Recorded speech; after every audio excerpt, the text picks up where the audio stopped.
Historically, the federal agencies, Commerce, State, Defense, Treasury, Energy to some extent, Border Protection, they had focused export enforcement on the corporate sector. So, 10, 15 years ago, we saw lots of export control audits across all of the tech companies around the country and their affiliate offices abroad.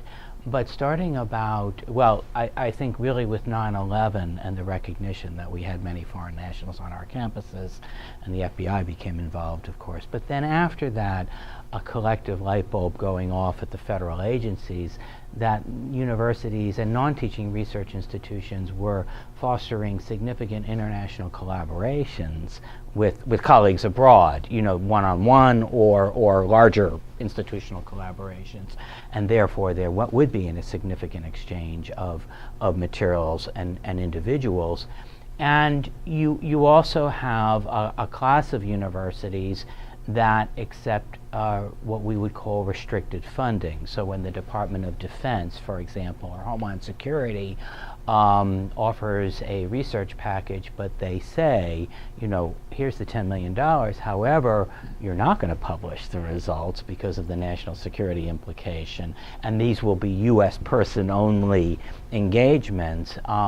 Many universities accept those kinds of projects, and they are per se, many of them are export controlled. So what we started to see was significant enforcement across research institutions across the country, really culminating in the last 3 years with a number of high-profile investigations, some civil settlements, 1 or 2 criminal prosecutions, and I think the recognition that in this sort of what I would call moderate risk, which is where I would put UGA, to high risk profile, which for example would be Georgia Tech because of everything that they do, including restricted funded projects, that there needs to be some kind of demonstrated export control compliance function. So I think David and Chris, I think the timing was really astute, and as we'll see, you're growing your international portfolio significantly. So I think UGA is really joining many universities at this point who are figuring out what to do from that perspective. We specialize in helping universities do this. We're based in San Francisco. And to echo something that you said, Chris, we believe, whatever we do, it has to be proportionate to risk. You can't oversubscribe because it'll backfire, and B, from a regulatory standpoint, you wouldn't want to sign up to anything you couldn't do, really, for the agency. So it has to be proportionate to where you are. But also, I think the messaging to the faculty and their administrators is really important, because in order for an export compliance program to work, it can't be perceived as a function that's too cumbersome or that would impede their research objectives. So we were very careful. We tried to be very careful to say, look, this is something that's necessary, but think of it as an enabling tool rather than as an impeding factor to what you do. So these are the areas that we will cover, and the overall conclusion, the key factors that are part of UGA's export control risk profile. We bring it down to the department, laboratory, and core facility level, just to give you a flavor for what we actually saw. And what we believe then is the need for some kind of dedicated resource to help pull our recommendations together and sustain an ongoing program, and the key recommendations along those lines. So we've kind of talked about just a definition of who is a foreign national for export control purposes. Hi, good morning. So the export control regulations define a foreign, do you want to sit down? Thank you. Welcome. The export control regulations define foreign national for access purposes as any individual who is not a U.S. person. So if a person is a U.S. citizen or they are a permanent resident, i.e. a green card holder, or in those rare cases the recipient of political asylum status, then they're treated just as a U.S. person, a U.S. citizen. So for access is not relative to them. But a foreign national is anyone here on a temporary immigrant visa.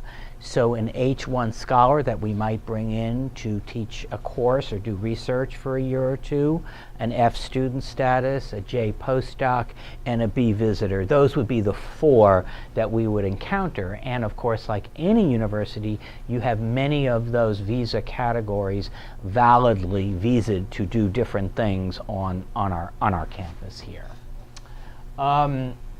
So we conducted the assessment in the end of April, beginning of May, and our objectives were to identify the risk-sensitive activities and provide a set of compliance tools. So what we did was we included a package, sort of a starter set of procedures by which the program could be built, various guidances and checklists, etc. Okay, what am I doing wrong? There we go. Okay. So our overall conclusion from the assessment is that there is a moderate level of export control risk given the level of global collaboration that we saw. We had spoken to 40 or so faculty members and administrators, camp operational administrators, including some of yourselves. And on the research side, we looked at engineering, biological sciences, agricultural, veterinary, and marine sciences. We also talked to some of the centers of excellence where we are actually doing contract work or fee-for-service work as opposed to pure research work. And then we spoke to really all of the key operational administrators, so HR, international, IT, tech transfer, procurement, purchasing, etc., and to understand their role. In terms of the dedicated resource, given where your risk level is, our conclusion is that it probably should be someone who can devote at least 50% of their time to export control, and I would say even initially it might be more. It might be 75%. And what happens is that when you implement a program, and a good thing is the questions start coming out of the woodwork. We see that across all campuses, and a lot of scenarios pop up that we weren't even aware of that need to get addressed. And that's a good thing. So if you think of it as a graph, it's an upward spike, and then ideally as a program gets built, it's like the top of the volcano levels off a little bit. And so, but generally the dedicated resource would be very busy, certainly for the first year in putting together a program. And from a skill set, and Chris and I have started talking about this, it's really someone who not only has some technical knowledge of export control, but more importantly, I think, who is faculty friendly, who has that ability to message the compliance requirement, but in a way that will draw faculty and administrators in, not alienate them. Most important skill of all. So for lack of a better term, corralling cats.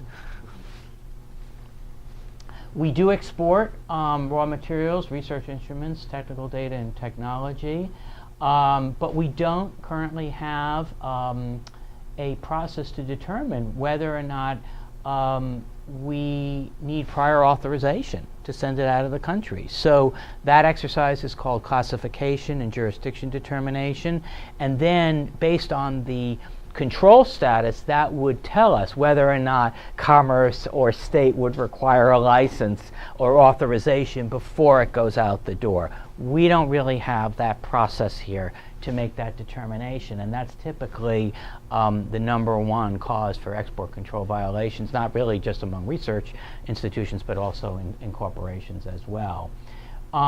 Also, we don't really have a program here or a process, I should say, for determining when we have something that's controlled in our laboratories, when we need to put a control plan around it.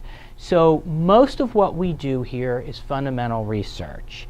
And as to the Commerce Department, their universe of instruments, if we are doing fundamental research, mostly our foreign nationals can have access to those instruments. But it is very common for research laboratories to buy instruments that are what we call ITAR controlled, State Department governed. These are instruments, we can buy them out there on the market, but they were specifically designed or modified for defense purposes. So for example, marine science, just to pick something, would have likely have a whole range of instruments that they purchased from various distributors here in the US, perhaps from abroad, that meet the definition of an ITAR instrument. It was designed to be used originally for defense purposes. Best-in-class research is what we would call it. We use those in our laboratories, but we don't have a way of understanding what level of foreign national access can happen vis-a-vis those instruments or the way that they work. So understanding our universe not only speaks to what goes out of the country for prior authorization, but also to the extent that we have ITAR instruments in our laboratory, we need to also understand that. There is also, and I've included here a definition of defense services, the State Department says, look, if we have an opportunity to train a foreign government or a foreign military function on something with a defense application, even if the instruments that we're using or the knowledge is in the public domain, if we are using that to train a foreign military function, then that could qualify as a defense service. It would also require a license. So the State Department not only governs things, in a sense, it governs behavior, what we do relative to certain people in the United States and abroad. So we don't have processes for identifying all of that. And then the government has another requirement, which is that we not do business with the bad guys, bad entities of the world. So each of the government agencies have watch lists. So state, defense, commerce, treasury. There are numerous watch lists. We have the software, visual compliance, to screen pretty much everyone we do business with against those watch lists, and that's a very quick function. You put in the name and the address detail and the profile, and within 10 seconds, visual compliance will tell us whether or not there's a hit on the watch list. We don't use it consistently here. So there were pockets where we actually don't screen, for example, the vendors of scientific instruments and software, visiting delegations, where we do have international shipments, those recipients, etc. So we're going to make a recommendation that in building the program, we tighten up the watch list screening. Another piece of the risk profile here is that while the majority of work that we do here is fundamental research, unrestricted intention to publish work here, actually UGA does not have an official policy that says we could not accept restricted work. So an opportunity could come down the pike from Homeland Security or from the Defense Department, as happens to your neighbor Georgia Tech all the time, and says, here's $10 million, you are the PI with the expertise to develop this, you realize that you're not going to publish and you're only going to use US persons. The question is, do we have a process here for determining when it makes sense to accept that kind of restriction and compliance liability or not? You know, there are some institutions who walk away from those opportunities altogether. So the University of California system in my own backyard, the regents have made a decision they will not accept restricted funding, and God knows they need the money. But but they have said they do not want to be in the position of having closed laboratories or having to get licenses for some people, not others. The regents have an anti-discrimination policy because it's clear that on a Homeland Security contract,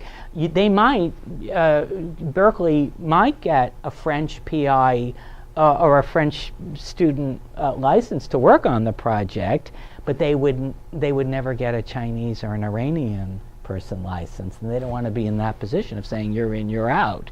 And if you walk into the Graduate School of Engineering at Berkeley, 50% are probably from mainland China at this point. So that's Cal on one side. Georgia Tech on the other side says bring it on. We've already got 2 classified facilities. We've got buildings with closed laboratories. We know how to set up technology control plans. We have 4 people who do export licensing. We'll take the money and then we'll govern ourselves accordingly. Here, I think you're in the middle, kind of. You're at this place where you might get, and faculty members might want restricted funding because that's what's going to be available in the next 10 years. But there needs to be a process for determining when it makes sense. And from my standpoint, a $50,000 project, unless it has a big unrestricted yield on the back end, it might not make sense to accept that if you have to close off laboratories, close off computers, and reconfigure your lives just for $50,000. That's the kind of decision process we're talking about here. Down here, we do work that has nothing to do with research, where a company will come in and they will say, build this for us, make it work, add this surface treatment, we will pay you X amount of dollars. I think of it as almost like we're a machine shop or a chemistry lab that does this work, and it's great work. Often in itself it can lead to research programs, but because it's not fundamental research, nobody's publishing anything, it per se requires an export control evaluation. So we don't have a process here for actually looking at those functions. And so we have an example later on I'll share with you where this had come up. We talked about access to ITAR, classified research instruments and data.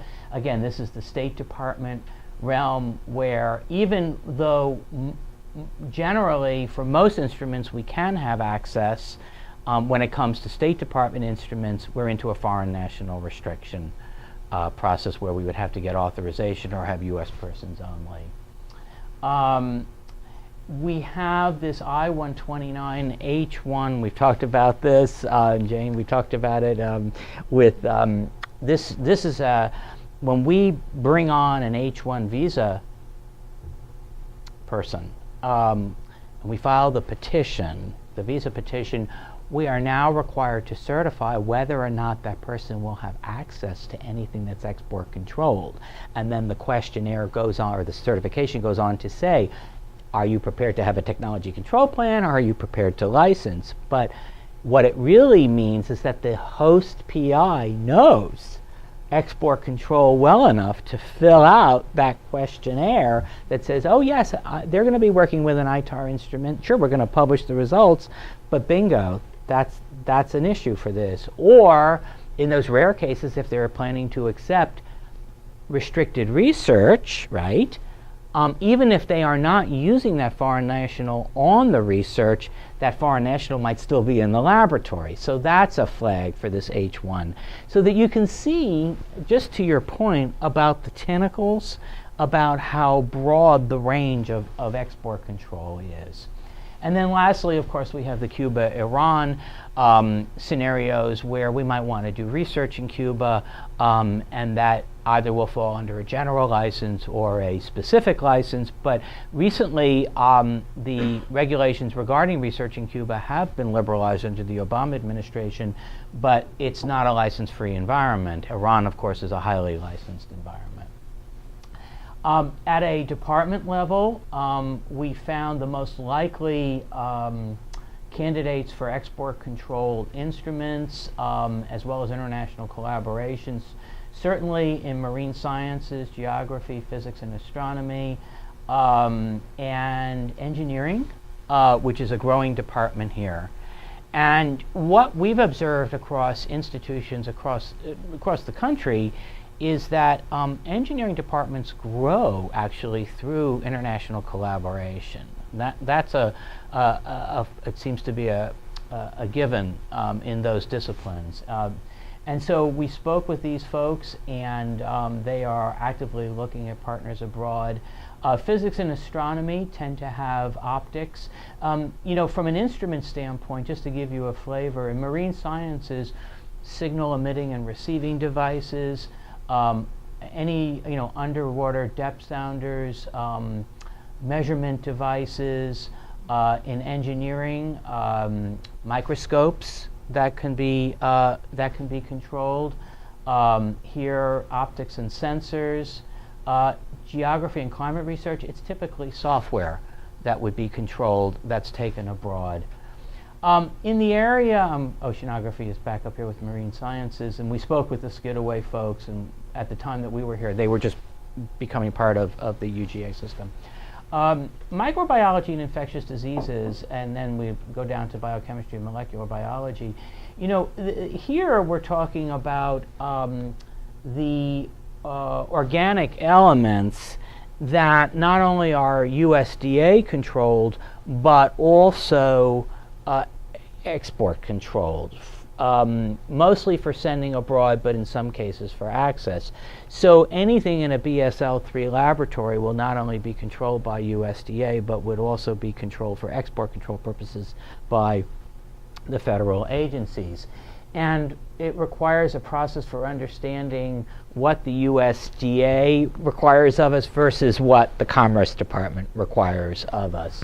But in talking with some of these folks, there is a keen interest in working with some of these elements. And in the veterinary side, we do see animal pathogens and zoonotins, and then you sort of also get into an area of toxins, viruses, etc.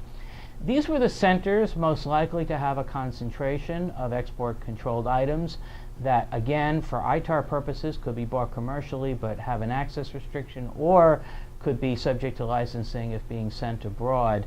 And there was one engineering, nanosec, bioinformatics. I'm looking. There was one group, and it might have been the fermentation facility. Yeah, at the point that I had met this gentleman, Mr. Blum, I want to say, David Blum. He actually was reviewing a restricted program by one of the government agencies. So it wasn't research exactly, it was more a service relationship. So these things clearly come along. So this list is an important list because what it does is it narrows our focus a little bit. It says, look, we're not going to worry about history of art for the moment, we're not going to worry about English and history and French, etc. But whoever we bring on to pull this together will have a running list of where to basically focus on from an export control standpoint. Don, just to calibrate, yes. we've probably got about 30 minutes left. Yes, and we're almost done. Yeah. So basically, bottom line, I think we do need a dedicated visibility into this area. And some of it, we'll be looking at all of our international partners for watchlist screening and what's going out. All of these functions are essentially affected by export controls. One thing I think that's really important is, and most universities are doing now, is designating one person in each of the export-sensitive departments to serve as a focal point. Are you So talking about academic departments or these? the research and the fabrication centers. So, for example, in all of the in these departments, as well as in my operational units, there would be one person who would be familiarized with export controls just enough to be the local go-to person. That is the single most important thing we can do, because at the end of the day, we're more likely to walk around the corner to our desk mate and say, I'm sending this out, should I be doing something, than even emailing or picking up the phone to call someone in a central office, though eventually that will happen. So we do recommend designating a focal point network across those and they're not a substitute for an export control administrator as much as they are sort of eyes and ears for the export Can you control. talk a little bit about what the qualifications of those individuals might be? Are we talking about, your basic admin assistant, or are we talking someone? It has what to, are we talking yeah, it has to be someone who has visibility. So first on the research side, it has to be someone who really has visibility both into the research programs that are, and understands them somewhat in that department, as well as visibility to what might be happening internationally in terms of travel abroad, in terms of shipping things abroad. So that's not typically a clerical person per se. What we do sometimes find are faculties have research administrators who really do have that level of visibility. They become really valuable people in this function, and in part because a faculty member doesn't necessarily want to be saddled with this, but they're fine about adding it on as a responsibility to one of their key administrators. So on the functional side or operational side, it's typically one person from each of the departments. This is a list of key recommendations. You all, I believe, are going to get a copy of this, and this will itemize what I think the key things are. But I think we need to create a policy statement and disseminate it, reflecting the university's commitment to export control compliance, and then have some web page guidance available. And I've already put that in a package to you all, so it's really ready, more or less ready to go with some little refinement, David, I think on your part. Again, designation of focal points, implementing that export licensing process of figuring out what needs a license to go out, identifying ITAR items in the laboratory, working with procurement to ask our vendors to identify if an item is export controlled. That's going to be very helpful. We currently haven't been doing that, but we can go to the vendor and we can say, look, tell us if this is export controlled, and that will help inform what we do. I think that process for determining when we should accept restricted funding, when it makes sense, visibility into the fabrication and service area, and then there are some other things that we do which also touch export controls. If we lease laboratory space to third parties, we would really want to say to them, and I think we do, but we want to make sure as a process this occurs, that from an export control standpoint, what they do is they're going to defend themselves. We are, because we can't police what they do. We don't have that kind of monitoring capability. So in a lease agreement, there would be export control language to that effect. Non-disclosure agreements, we would say on an incoming agreement, tell us if you're going to provide us with anything that's export controlled so we can handle it. And then in spin-off incubator arrangements, again, language that shields us from export control liabilities. I think pre-travel authorization process needed to be tightened up. Are we going to be sending anything out or carrying it out for export control purposes? Visual compliance we talked about. NDAs. Environmental safety, I think, again, this is tying in environmental safety to the material transfer and classification process we talked about. If we're going to send out a material or send out an instrument, it's not just an environmental safety issue, it's also an export control issue. Linking that ITAR access requirement to our H-1 visa certification process.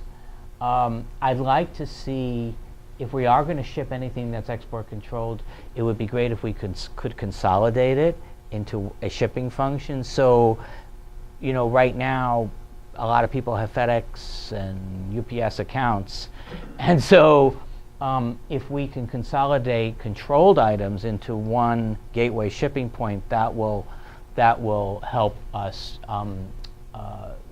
control those things properly. Record keeping, and then training and awareness. Can I ask a question Yes. H1, and certainly the H1 is a concern because of the question that was added to Yes. 129. Yes. It's also a concern for the J1. Yes, absolutely. And yet we don't have sort of a government form that would dictate that we have to add that, but we have to. You have to treat it the same way. That's right. So on that H1, on that certification requirement that I talked about in the I-129, they only specify it for H's, but actually postdocs here on J visas would be subject to the same requirements. Mm-hmm. Yeah. Yeah. So the takeaway here then is that you're not a high-risk organization at the moment. I would characterize UGA as a moderate-risk organization, but with a growing portfolio from an engineering side, from an international collaboration side, from a non-research fabrication side. When I look at all of those things, you have opportunities now for export control mistakes. You're vulnerable to mistakes, and therefore I think you would be served very well by having a dedicated resource. If we look at some institutions, with very big engineering departments like Georgia Tech, they've got 3 people who do nothing but export control, and then a 4th person who does it part-time. They have someone who's focusing just on their software alone. That's that category. But here, I think it's one person who gets trained up, who's knowledgeable, who can reach these functions that we're talking about, take the package that we put together and make it work process-wise. Yes? How are these individuals administratively, where they're administratively located in the university? So where do we put in export control administrator? Yeah. So typically they're in one of 2 places. They're either in research compliance, basically that's a natural fit, or they are in counsel's office. And it's usually 50-50. We have lots of export control administrators. A benefit to putting them in counsel's office is that because export control really extends beyond just research per se, in counsel's office there's often a broader exposure, and in some institutions, not necessarily this one, counsel's office from a messaging standpoint seems to have more clout than research compliance. I don't know that that's true here actually, but I've seen it in other institutions. Yeah, I think the decision's been made here for the time being anyway to put it in research. Yeah, and I think that's fine. How the position's been funded, and one of the things I harken back to is your comment that this is going to work best if it's researcher friendly. Yes. And I think having it in the research office helps in that regard. So, we'll go down this path for the time being with it set up this way, and we'll see how it works. And you get the partnering with legal anyway. So I would think whoever occupies that position, Jessica, they're going to partner very closely with you on all of that agreement language, so it works. We also have the benefit, not all research offices do, of having internal counsel. Yeah, exactly. I think it's a good fit. And I think it makes sense in terms of integrating it with the other compliance functions.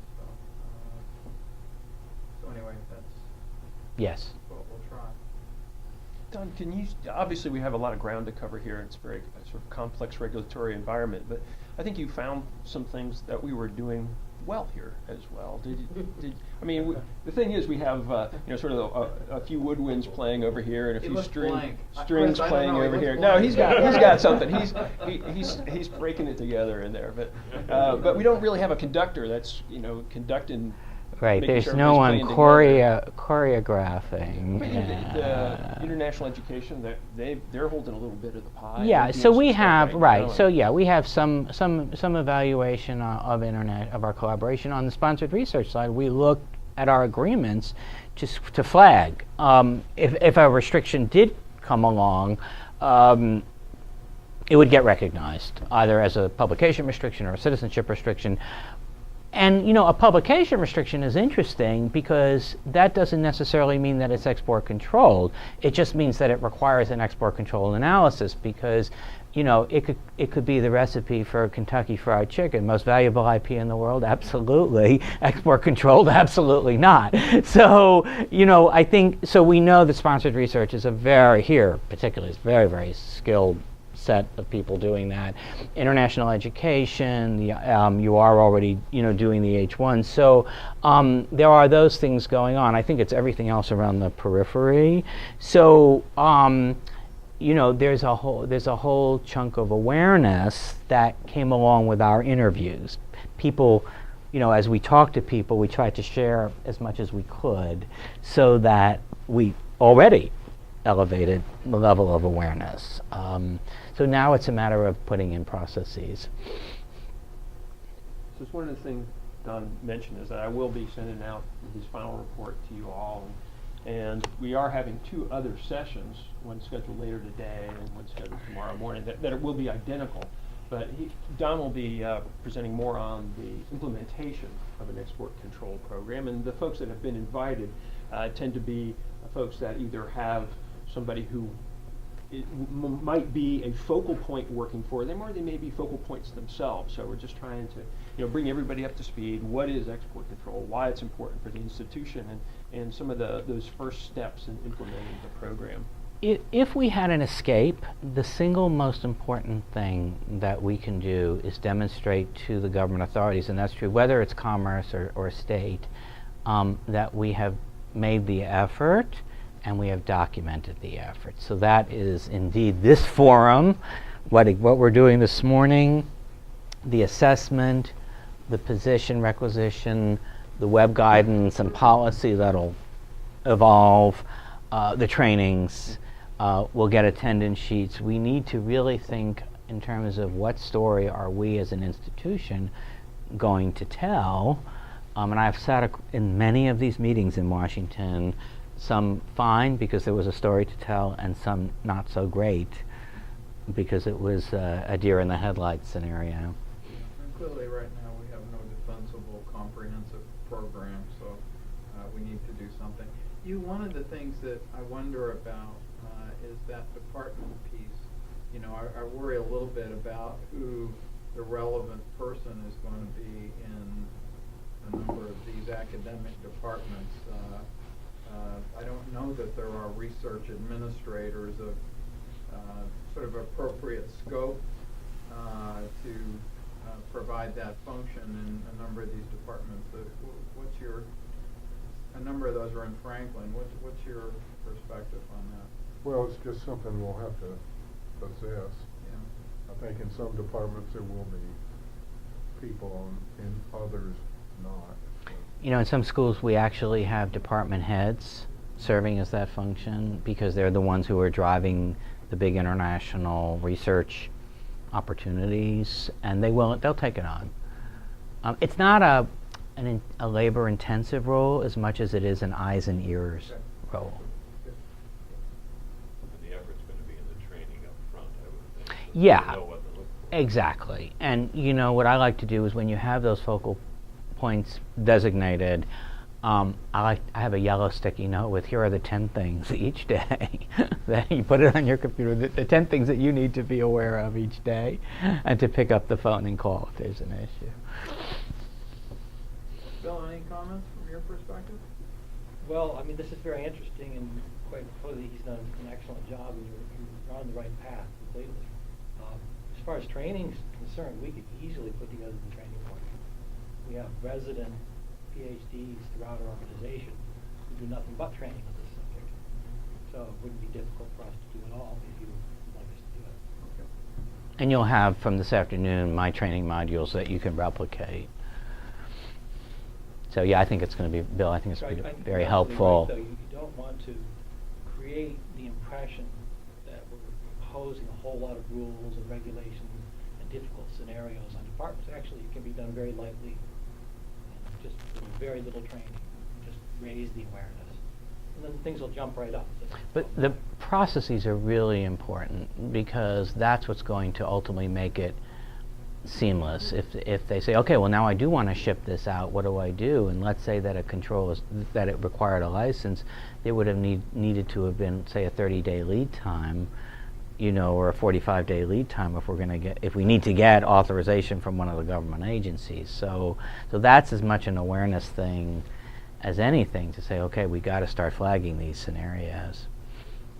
But, concurrent with bringing up awareness, we need to have a tool set and infrastructure here to answer those questions Yes. that do arise. Yes. I'd hate to make people concerned about export control, and we really have no answers here from them. So Right. we want to make sure that we have those Right. things in place. And one thing that I mentioned is we have a number of institutions who are in the process of recruiting people, either internally or externally. It's hard to find people, actually. So one of the things that we do is sort of provide a kind of a help desk glue function, until you do get someone on the ground. We can help field those inquiries. We can support you a little bit while you're on the path to finding someone. Any other comments? So, your office, or Chris, will be taking the lead in calling for implementation of these recommendations, and we'll be hearing from you Periodically. periodically. Probably on a routine basis initially here.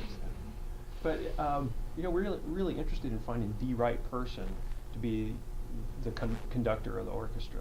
And this is the position Don was referring to. So if you know somebody in your organizations or somebody else's organization that sounds right for this job, please let me know. I would rather see you have someone who is really skilled at working with faculty members and administrators, who understands research compliance. They may not know much at all about the export compliance side, but that this is a position where I really believe the soft skill set is as, if not more important than the years of technical background. That's ideal, but to have someone, and I've seen this, who's technically knowledgeable but doesn't really know how to nuance the messaging, or doesn't know how to project manage something, or can't corral cats, that's an issue. So I think I'd like to steer you. A lot of universities say, what if we find someone internally who's compliance sensitive and sharp? I'm like, let's go for it, and then we'll train. Training the person on export controls is very doable. I want to thank you, Don, for all the work you've done here so far. And My the work pleasure. that we'll ask you to be doing in the future. And really want to thank everybody for showing up this morning and for participating in this process to date, and your continued integration into the export control program. I do want to thank my colleagues, Jessica Orbach and Regina Smith, too, for helping with this process. It's again, it's been a learning process for me. It will be for quite some time, I'm sure, and for all of us. So thank you again. Please send me questions. Absolutely, and we'll stand behind you, in terms of helping you launch your program. And Thank stand by you. for my email with Don's final report. Thanks again for your time. Thank you. Thanks. Thank you. Okay.